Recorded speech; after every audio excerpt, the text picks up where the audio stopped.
Boethius. As it says on your outline, he lived from 475 to 526 AD. And Boethius was incredibly blessed. He was born into a wealthy family, and at a young age his parents died.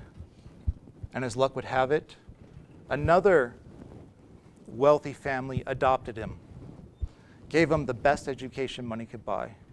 He grew up, he made good use of it. He became a famous scholar. He became one of the most well-known philosophers of his time. He was one of the few that still knew Greek at the time. And he was undertaking this huge task of translating Aristotle and Plato into Latin so that other people could understand them. Not only that, he married the love of his life, great marriage, had 2 sons, proud of, honorable, noble sons. And then to top things off, his father-in-law was a great guy as well, a really good guy. Life was going well for Boethius until everything went sideways. And that's what's going on here in the constellation of philosophy. Because what happens? Life is going well. He's a politician. He's in fact the highest politician you can be outside of being the king. And the Senate turns on him, forges some documents that suggest that he's trying to overthrow the king. The Senate gives it to the king. The king immediately, without trial, sends Boethius 500 miles away in exile. He's banished. While he's 500 miles away, they hold a trial, convict him, of course. He's not even there. And a few months later, he's killed, put to death. So you could see why, if that were your life, you would have what we might call a Hamlet moment. At the beginning of A Constellation of Philosophy, he's crying out to God because none of this makes sense. And in doing that, he writes a masterpiece of literature. Now think about this. For Boethius, this is not just an intellectual exercise. He is fighting for his life. He's about to go meet his maker, and he's experiencing doubt in a huge way at the worst time possible because he's wondering, where is God? How is this just? How is it that God allows evil to flourish? It's like trying to solve the problem of evil in a Nazi concentration camp. It's not mere intellectual interest. You're fighting for your life. And so is Boethius, because he's about to go meet his maker. And he has what we might call his Hamlet moment right from the beginning. This is written well before Hamlet, and yet he almost expresses the exact same thing Hamlet expresses. Do you have quote 1? Okay.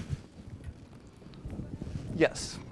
Happy the death of a man that would thrust itself not into years, but when insistently called comes to those stricken. Woe is them. With the deaf ears she rejects all pleas of the wretched. Merciless, she will not close eyes that are brimming with tears. While faithless fortune was partial to me with the incredible favors, a single deplorable hour nearly plunged me in my grave. Now that she starkly transformed her appearance, ever deceitful, must then my unholy life drag out this ghastly delay. Where's the Hamlet moment in there? Do you see it?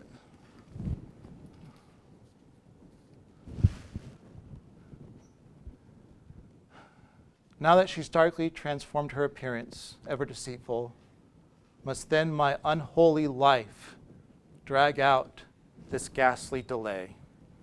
To be or not to be? That is the question. It's even the question that Boethius asks.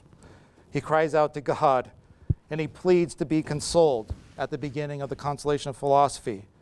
He's pleading to be consoled. And who should show up? But philosophy, personified as a woman. And sometimes I'll refer to philosophy as Christian philosophy, because this isn't just old philosophy that shows up. This is the Christian worldview that shows up and says, what's wrong? Why are you so sad? Man, you cannot see that at all, can you? What was the point of finding pictures? Okay, why are you so sad?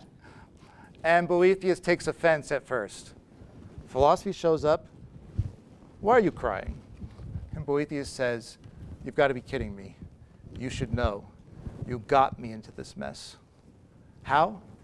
Well, he read the great philosophers, and they said, if you have a taste for wisdom, if you have the skill for wisdom, then get into politics. Because that's where we need wisdom more than anything else. So he got into politics.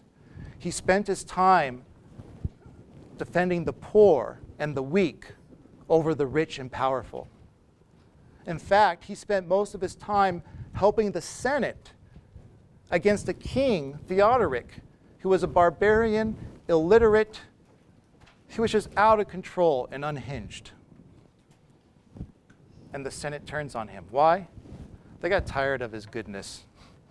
They said, this guy is too good to be true. We can't have someone around like this, because anytime we do anything wrong, who knows if he'll report us? So the Senate forges letters that are supposed to be from him, in which he's scheming to supplant the king. So, what amazes Boethius about this is not that there are evil people in the world. We all know that. Not that some people wanted to destroy him. Makes sense. What amazes him is their success. The fact that God allows them to be victorious. He says to God, I understand there are going to be evil people in the world, and hey, I'm a sinner too. But surely justice requires that people get what they deserve.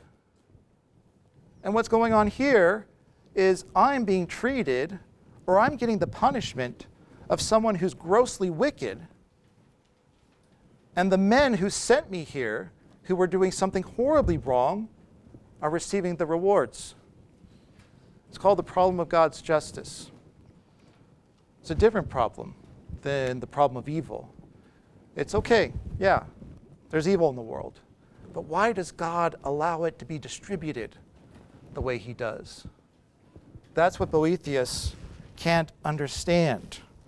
Because he's saying, you're right, I didn't lead a perfect life. I don't deserve everything.